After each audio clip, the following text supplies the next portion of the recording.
people write into me all the time, and I even have just friends ask me in my regular lives, Michael, what do you know about the law of attraction? Michael, what do you know about The Secret? What do you know about the crystals and Reiki and astrology and all this stuff that I say seems really, really kooky and weird, but I don't know anything about it? You do, and you say it's not all just fun and games. It gets pretty, pretty dark. Mm-hmm. So I was involved with occult practices for almost a full decade. I had an extremely tragic death in my family in 2014. We touched on this briefly when we spoke. My grandmother died. I was on a cruise ship in the middle of the ocean when it happened, and she was like my best friend in the world. I grew up with a single mom, did the best she could, love her to death, but she could only do so much. So grandma really kind of stepped in and took over with after-school care, things like that. So we were very, very close growing up. She was my everything. Kind of in hindsight, she was my God. And when she died, it was absolute tragedy for me. It was the worst thing that's ever happened. And once that occurred, I was desperate for any way to connect with her, to talk to her again, to experience her again. And I didn't know any better. All I knew was my pain. And I know now that Satan kind of capitalizes on trauma. Everyone I talk to that's coming out of New Age doesn't have the same story as me, but often there is a pinpoint traumatic moment where they've started to go down this rabbit hole. And so I went to see a medium. I consulted a psychic medium after she passed, and the medium knew things that she just really had no business knowing. It was astounding at the time, and I was hooked.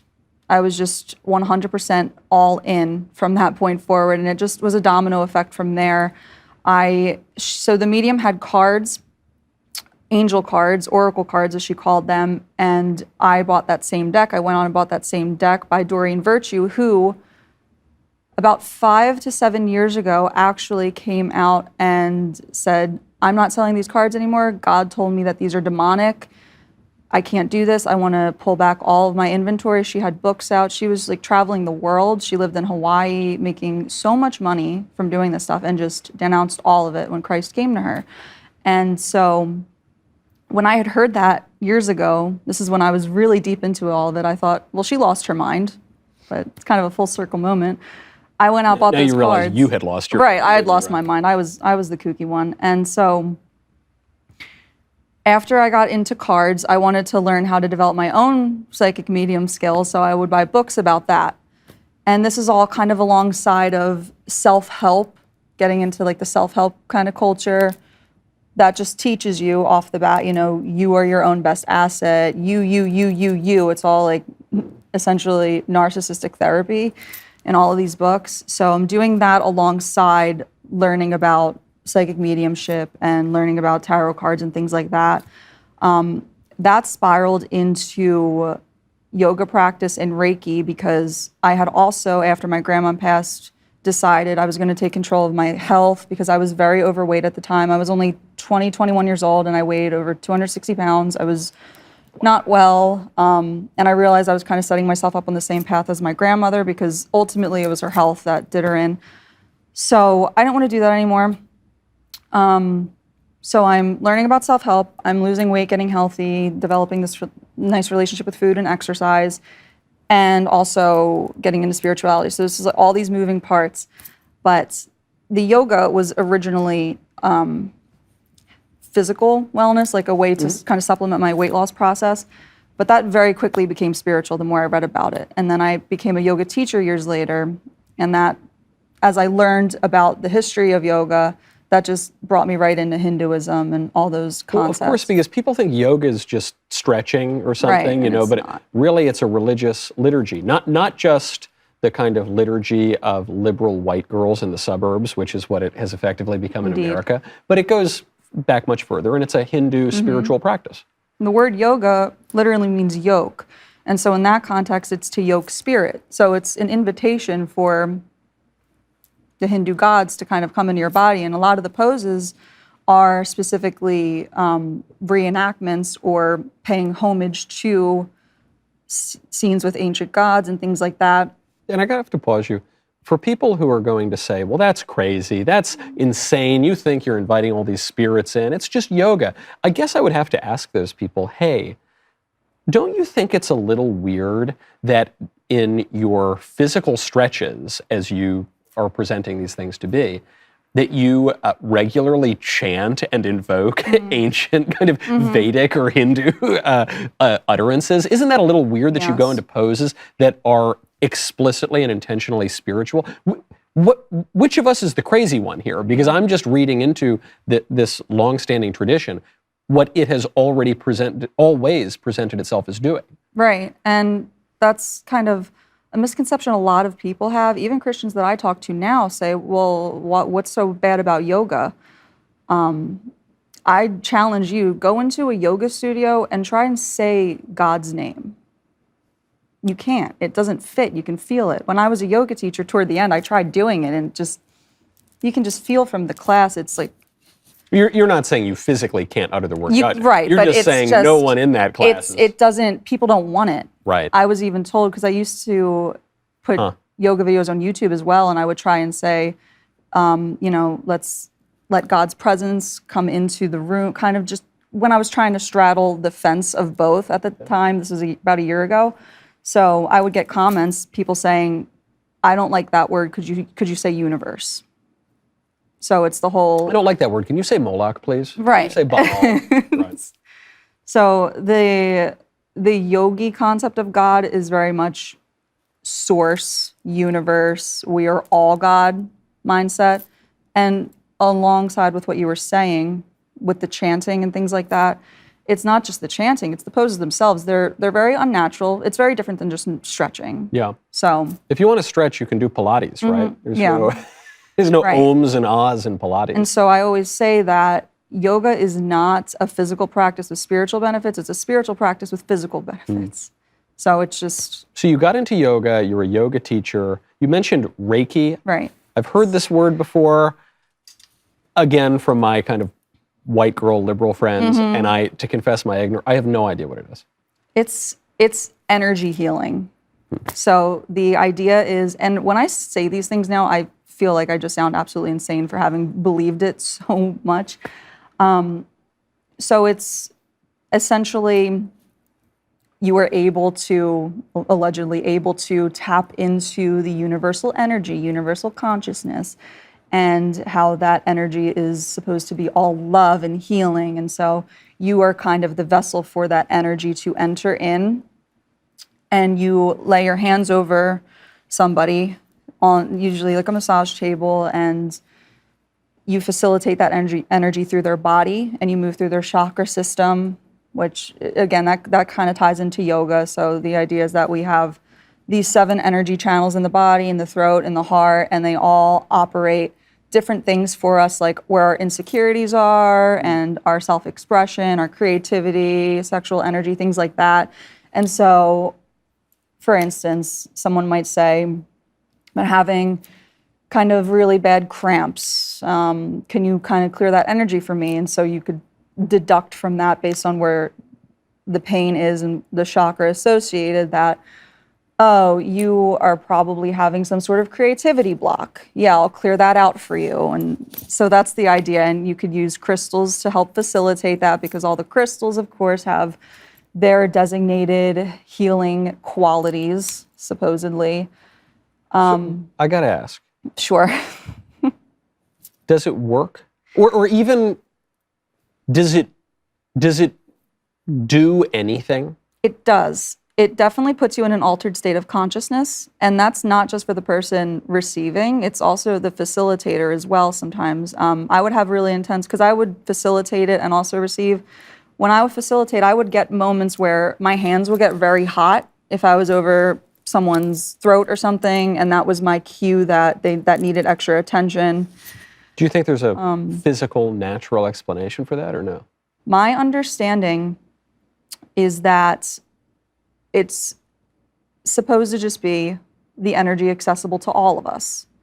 So we all, in a way, experience, if you're having a creativity block, in a way I am too. So that's why I'm able to recognize it, because we're all one kind of mindset.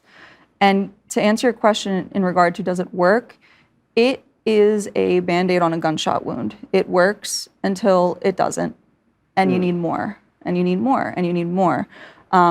It really, for me, would alleviate, it's like taking Tylenol. It would just alleviate the symptoms, but or not any necessarily drug, right? fix It's like the problem. taking heroin, right? Right, and I always say these things are spiritual narcotics, because that's exactly what they are. You get addicted to it. You get addicted to the highs. You know, you leave a Reiki session. Wow, I feel great. I feel so refreshed. I'm cleansed. And then 2 weeks later, you have a mental breakdown, and you're like, well, I guess this chakra's still kind of clogged, or I didn't cut these cords from my past life, sort of thing. There was always an excuse to justify why you needed more. You believed in past lives? Oh, yeah.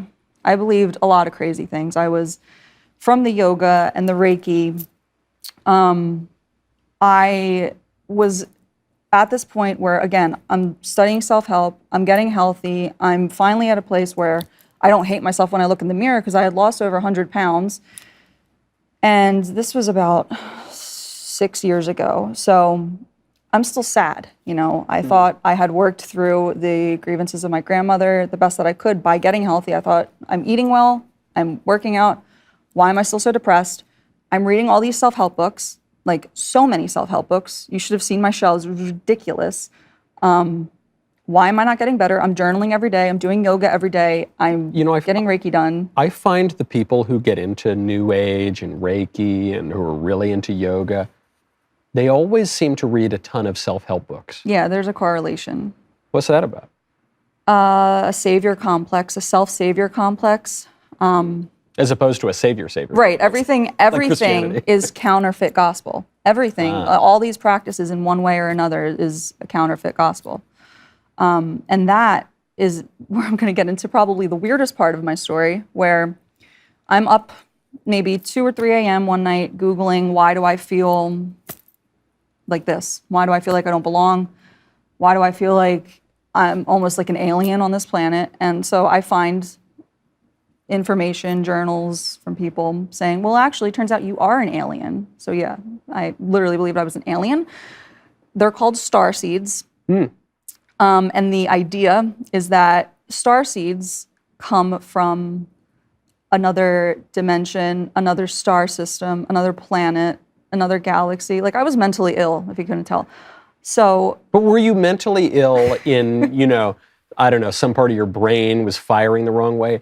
Or were you just deluded? I was deluded. You deluded. I mean, it was not as though, you pop a pill and it fixes a chemical imbalance or something. You had just gone so far down this rabbit trail that it compounded on itself. Spiraled, right. Yeah, absolutely.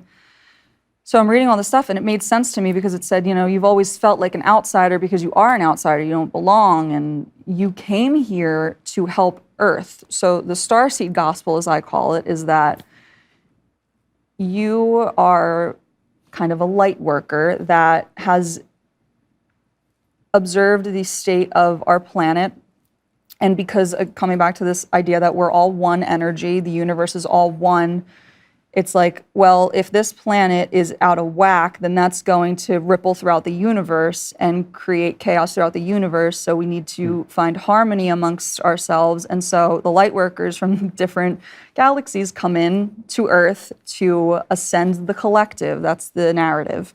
And we do that with our healing modalities, Reiki and astrology. We teach these things to So it's help. obviously very esoteric. Indeed. But I guess I'm only half having trouble, because I've gone kind of down weird rabbit holes too, which we can get to a little later.